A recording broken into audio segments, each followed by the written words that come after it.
स्वागत है आप सभी का हिमवंत जीके में। तो आज हम देखेंगे उत्तराखंड पीएससी द्वारा किया गया पीसीएस मेंस का पेपर, जिसमें आज हम हिस्ट्री का पेपर था वो कैसा रहा, भारत का इतिहास, राष्ट्रीय आंदोलन, समाज और संस्कृति कैसा रहा, ये पेपर देखते हैं। इसमें जो पहला प्रश्न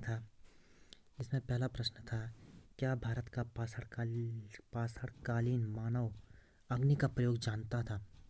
तो इस बारे में व्याख्या करनी थी और इसकी जो उत्तर सीमा 20 शब्द में इसका जवाब देना था, सिर्फ 20 शब्द में। आगे बढ़ते हैं। दूसरा क्वेश्चन था, नंदवंश किन कारणों से पतन हुआ? ये भी 20 शब्द में है। क्या कल्हण की राजतरंगिणी को प्राचीन भारत का ऐतिहासिक ग्रंथ कहा जा सकता है? ये तीसरा क्वेश्चन। चौथा क्वेश्चन था, सूफी आंदोलन क्या था? पांचवा, गुलाम वंश का वास्तविक संस्थापक। छठवां, बलबन की सजेदार पेबोस नीति के बारे में लिखना था। और सातवां था, चिश्तिया सिलसिला भारत में सर्वाधिक लोकप्रिय क्यों हुआ, व्याख्या करना। ये भी इसकी शब्द सीमा 20 शब्द थी। आगे बढ़ते हैं। जो 8वां क्वेश्चन था कि मोहम्मद गौरी के चरित्र और व्यक्तित्व का मूल्यांकन एवं इतिहास में उसके स्थान की व्याख्या करनी थी। 9वां प्रश्न, तैमूर के भारत पर आक्रमण की व्याख्या, उसके आक्रमण का क्या प्रभाव पड़ा।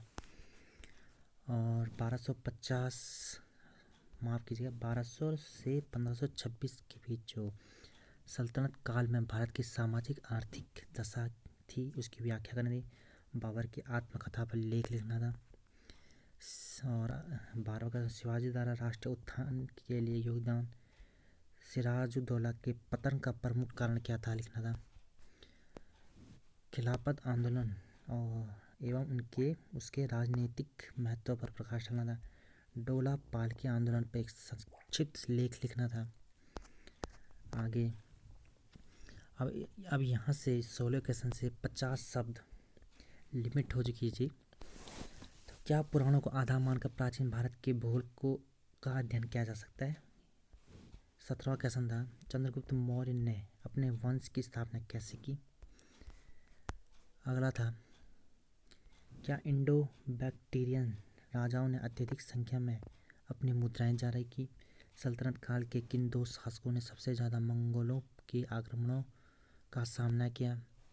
अरबों के आक्रमण के समय भारत की सामाजिक, आर्थिक और धार्मिक दशा की व्याख्या करनी थी।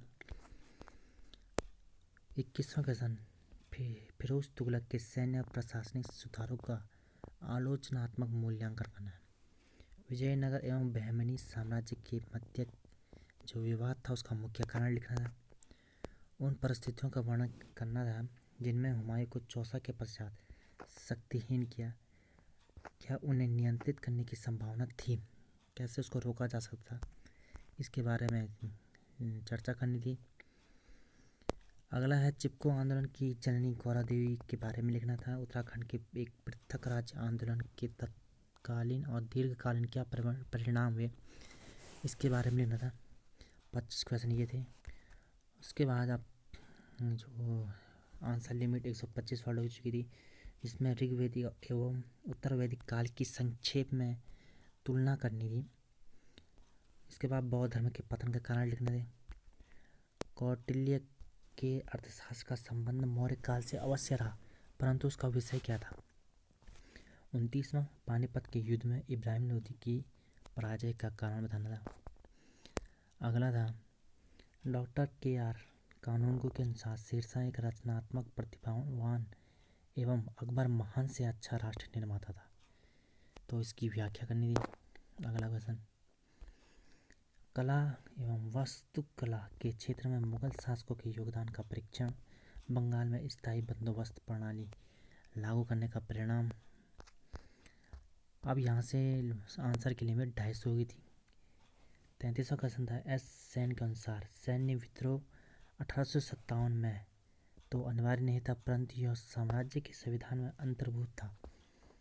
250 शब्द था इसमें लिमिट। अगला था, भारत में प्रथम विश्व युद्ध के पश्चात मजदूर आंदोलन में तेजी आने का कारण, क्रिप्स मिशन योजना का आलोचनात्मक परीक्षण कीजिए, उसके असफल होने का कारण दीजिए। सुभाष चंद्र बोस एवं इंडियन नेशनल आर्मी पर एक लेख लिखिए।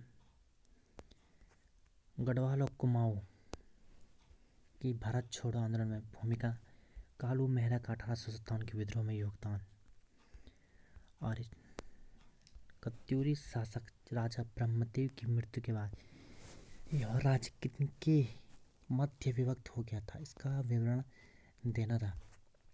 तो ये थे भारत के इतिहास, मतलब इतिहास से संबंधित पेपर।